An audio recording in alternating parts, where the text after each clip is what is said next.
শিবকে বিয়ে করে মুখার্জি বাড়িতে এসে পূজার অপমানের বিরুদ্ধে রুখে দাঁড়িয়ে পূর্ণিমাকে শাস্তা করলো চিয়া।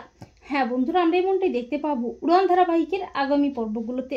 অরিন্দম শিবকে কিডন্যাপ করে শিবের ক্ষতি করার প্ল্যান করে, যাতে করে চিয়া শিবকে না বিয়েটা করতে পারে।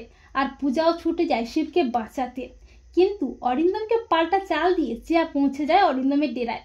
চিয়া শিবকে বলে, স্টুপিড ফেলো, তুমি আমাকে বিয়েটা করে নাও, তা না হলে বাপি তোমাকে শেষ করে ফেলবে। এরপর পূজা শিব ও চিয়ার বিয়ে দিয়ে মুখার্জি বাড়িতে আনে।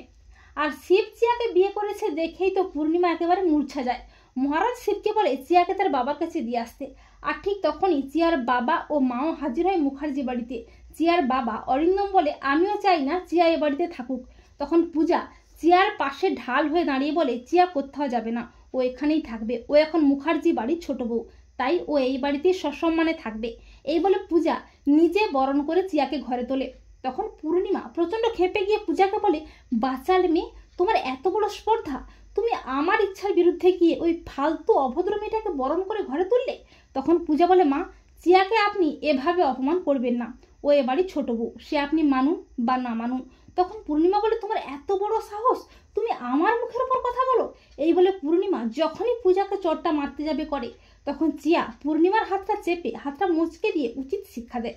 চিয়া বলে, ওল্ডি ওমেন, তুমি অনেক অপমান করেছো, অনেক অত্যাচার করেছো শিব ওমেনের ওপর, আর নয়, এবার চিয়াই শিব ওমেনের পাশে দাঁড়িয়ে তোমাকে শাস্তা করবে, ওল্ডি ম্যান।